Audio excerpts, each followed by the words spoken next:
honran enseñando como doctrinas mandamientos de hombres.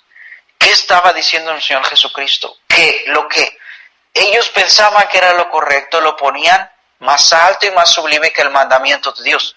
¿Cuál era el mandamiento de Dios? Si un hijo veía en necesidad a sus padres, él tenía que ayudar a sus padres. Ese era el mandamiento: buscar, honrar, ayudar a sus padres. Pero ¿qué decían los hombres? No, porque tú ya has consagrado tu ofrenda a Dios, entonces da tu ofrenda al altar, lleva tu ofrenda al templo, no ayudes a tus padres. Entonces ellos invalidaban el mandamiento puesto por Dios, siendo que lo ponían como tradiciones de hombres, lo que ellos mismos enseñaban. Y Cristo les decía: por lavarse de las manos, ustedes dicen que ellos quebrantan. Dicen: no, el mandamiento de Dios es más importante que las tradiciones de hombres, porque lo sucio de sus manos entra por su boca y es desechado. Pero sin lugar a duda, quebrantar el mandamiento de Dios, eso es pecado contra Dios mismo. Por eso allí en la iglesia de Colosas, el apóstol Pablo toma el ejemplo de las tradiciones de hombres y dice: no sean engañados con esas tradiciones de hombres. Seguimos leyendo, versículo número 9. Dice: porque en él, en Cristo, dice, habita corporalmente toda la plenitud de la deidad. En Cristo, conociendo a Cristo, tenemos todo el conocimiento del Padre. Por eso Cristo dijo: amados hermanos, si me conocéis a mí, conocéis al Padre. Y recuerde que Felipe le dijo: Señor, muéstranos al Padre y nos basta. Ahí en Juan 14. Le dijo a Felipe: tanto tiempo hace que estoy con vosotros, Felipe, y no me conocéis. En otras palabras, Cristo dijo: cada cosa que veis en mí, cada detalle de mi andar, de mi conducir, es muestra de que soy el Padre. Él conocía los pensamientos. Cada vez que ellos murmuraban entre ellos, Cristo les revelaba lo que había dentro de sus pensamientos y aún lo profundo de su corazón. Les daba testimonio de lo que ellos estaban pensando y guardando en su corazón. Y aún así no le conocían, que Él es el Padre en carne, un Dios 100% y Jesucristo 100% hombre. Por eso dice ahí, versículo número 9, Colosenses 2:9, porque en Él habita corporalmente toda la plenitud de la deidad. Versículo 10, y vosotros estáis completos en Él, en Cristo. Amados hermanos, nosotros estamos completos. No necesitamos ir atrás, como dice Pablo, y guardar, y comenzar a guardar la ley, comenzar a guardar los 10 mandamientos. Ahora, es importante el mandamiento: no matarás, y los 10 mandamientos, pero comenzar a judaizar, tenga cuidado. No cometa ese error de caer en falsa doctrina. Tenga mucho cuidado, porque van a venir a sus oídos en que debemos de cantar solamente en hebreo, debemos de dejar de cantar en español, debemos solamente de leer la Biblia en hebreo, debemos de decir palabras porque así es como se debe de hacer, y debemos de comenzar a guardar el Antiguo Testamento. No se deje escuchar aquellas falsas doctrinas. Pablo nos dice: en Cristo estamos completos. En el versículo número 10, y vosotros estáis completos en Él, en Cristo, que es la cabeza de todo principado y potestad. Versículo 11, en Él también fuisteis circuncidados con circuncisión no hecha de mano, al echar de vosotros el cuerpo pecaminoso carnal en la circuncisión de Cristo. Pablo nos dice que nosotros somos circuncidados en nuestro corazón de una vez y por todas, que esa circuncisión hecha con mano, hecha del hombre, dice, no vale, no significa. La circuncisión más importante es la que Cristo nos hizo al echar de nosotros el cuerpo pecaminoso de maldad. En otras palabras, dice, seguimos leyendo, nos da detalles de eso. Dice, sepultados con Él, con Cristo, en el bautismo. Ahora, Pablo toma del ejemplo de ilustración el bautismo. ¿Por qué Pablo habla acerca de eso? Seguimos leyendo, sepultados con Él, en el bautismo, en el cual fuisteis también resucitados con Él, mediante la fe en el poder de Dios que le levantó de los muertos. Y a vosotros, estando muertos en pecados y en la incircuncisión de vuestra carne, os dio vida juntamente con Él, perdonándonos todos los pecados. Ahora, note aquí algo importante.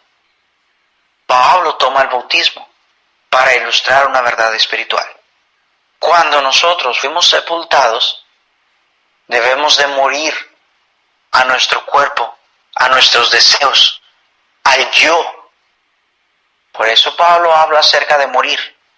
Y luego dice que Cristo en la cruz, en su cuerpo, al morir en la cruz del Calvario, recuerde que murió una sola vez y para siempre.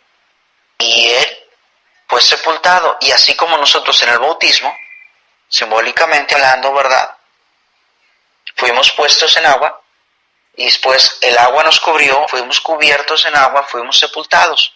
Vamos un día a morir. Nuestro cuerpo necesitamos, figurativamente hablando, morir cada día al yo.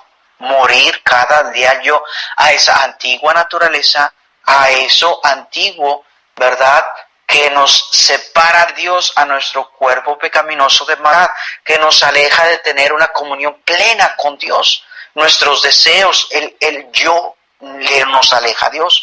Por eso Pablo nos habla acerca de eso. Nos dice, si tú ya en el bautismo, figurativamente, es una representación de lo que un día va a suceder contigo. Eternamente vamos a morir. Nuestro cuerpo para siempre va a morir. Y vamos a ser resucitados para la eternidad. Recibir un cuerpo nuevo en Cristo. Dice, así cada día debemos de morir al yo, a esta carne, a lo que nosotros deseamos, a lo que pensamos que está bien. Pero si nos damos cuenta, a la luz de la palabra de Dios, en Cristo estamos completos. Por eso en Cristo debemos de sobreedificarnos cada día. ¿Qué significa esa palabra? Eso significa que cada día debemos de leer las Escrituras. Eso significa que cada día debemos de leer la palabra de Dios. Eso quiere decir que si alguien trae a nosotros, a nuestros oídos, nuevas doctrinas, algo emocionante, algo ahí novedoso, debemos de tener cuidado, porque eso es una falsa doctrina. Si no viene en las Sagradas Escrituras, si no es aprobado por lo que Dios dice, tenemos que hacerlo a un lado. Tenemos que desecharlo, que nadie nos engañe. Oh, es que te voy a invitar ahí. Hay una sinagoga ahí y es mesiánica, ya conocen a Jesús. Debe de tener cuidado. Aléjese de esas falsas enseñanzas. Siga asistiendo a su iglesia. Siga congregándose en su iglesia. Siga asistiendo a su iglesia bautista fundamental independiente, donde enseñan su pastor la palabra de Dios, donde recibe enseñanza tanto como del Antiguo Testamento, tanto del Nuevo Testamento, donde recibe enseñanza, recuerdo a la sana doctrina, a las Escrituras. Pablo nos habla y le testifica a la iglesia de Colosas y le dice, no escuches esas falsas doctrinas, no escuches eso. Seguimos leyendo, dice, en él también, en Cristo, versículo 12, sepultados con él en el bautismo, en el cual fuisteis también resucitados con él mediante la fe. Note eso, mediante la fe. Pablo nunca exentúa a la fe, nunca, porque nuestra salvación es por fe. La Biblia nos habla en el Antiguo Testamento, mas el justo por la fe vivirá. ¿Cómo han sido salvos en el Antiguo Testamento? Al igual que en el Nuevo Testamento, por la fe. La salvación siempre ha estado en la fe. La gente que vivía en el Antiguo Testamento no era salva por la ley, era salva por fe. Ellos sabían que por la ley no podían ser salvos. Siempre descansaban en la gracia y en la misericordia que Dios tenía para con ellos. Ellos sabían y entendían que por ley no podían guardar las ordenanzas. Y ellos siempre eran salvos por fe. Por eso nos dice el Antiguo Testamento, mas el justo por la fe vivirá. Y por eso Pablo en Romanos nos habla acerca de eso. Exactamente lo mismo. Mas el justo por la fe vivirá, como está escrito. Mas el justo por la fe vivirá. Por eso Pablo nunca exceptúa la fe. La fe puesta, recuerde, Pablo viendo hacia atrás de la cruz. En el Antiguo Testamento veían hacia adelante, esperando al Redentor, esperando al Salvador. Ellos veían esperando al Mesías, el Salvador. Pero ahora, revelado el Salvador, dado a conocer a través que Juan el Bautista le abrió el camino y dijo, he aquí el Cordero de Dios que quita el pecado del mundo, dado a conocer un pleno entendimiento conocimiento, la luz se dejó ver en todo su esplendor. Cristo vino a la tierra. Juan testificó acerca de ello. Y vimos su gloria, Juan 1:14, vimos su gloria. Gloria como el unigénito lleno del Padre, lleno de gracia y de verdad. La luz se dejó ver en todo su esplendor cuando Cristo vino. Y Juan nos habla acerca de eso. Versículo número 13. Y a vosotros, estando muertos en pecados, en esta incircuncisión de vuestra carne, os dio vida juntamente con Él, perdonándonos todos los pecados. En Cristo tenemos una redención completa y segura. Todos nuestros pecados han sido perdonados. Versículo 14. Anulando el acta de los decretos que había contra nosotros, que nos era contraria, quitándola de en medio y clavándola en donde, en la cruz. Esa acta era la ley. La ley puesta en nuestra misma carne, en nuestro mismo cuerpo, que nos impide acercarnos a Dios. Pablo nos dice que esa acta de mandamientos y ordenanzas nos era contraria, nos impedía acercarnos a Dios. Cristo la quitó de en medio, la separación entre Dios y el hombre.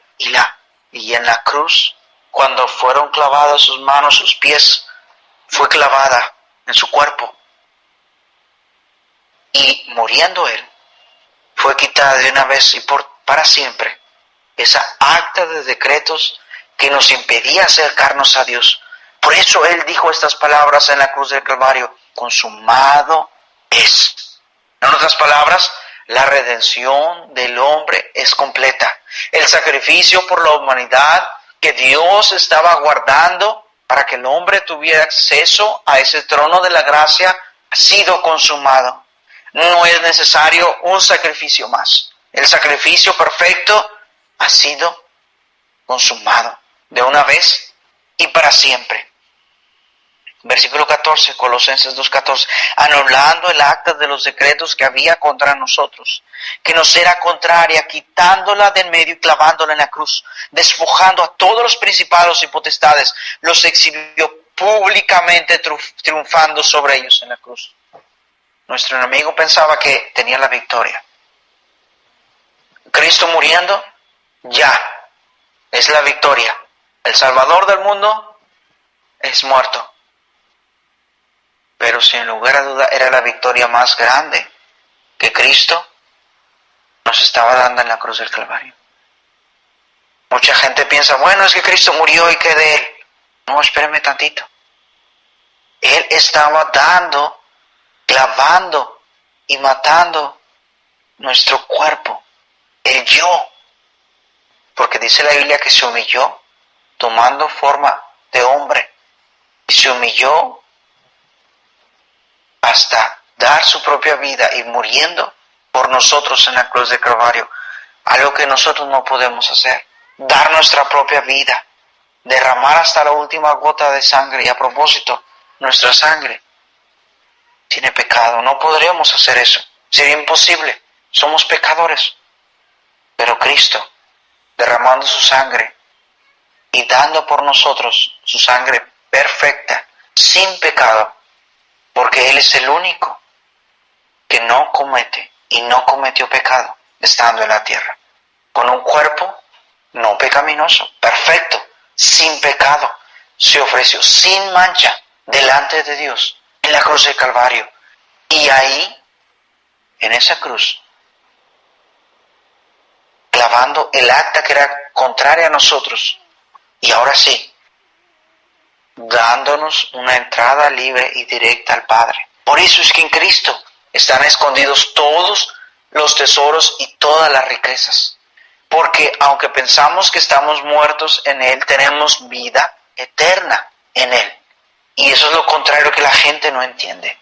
Que tanto era necesaria su muerte, pero lo magnífico, su magnificencia está en su resurrección. Porque su resurrección nos da esa vida eterna que ofrece a todo aquel que hemos creído en Él.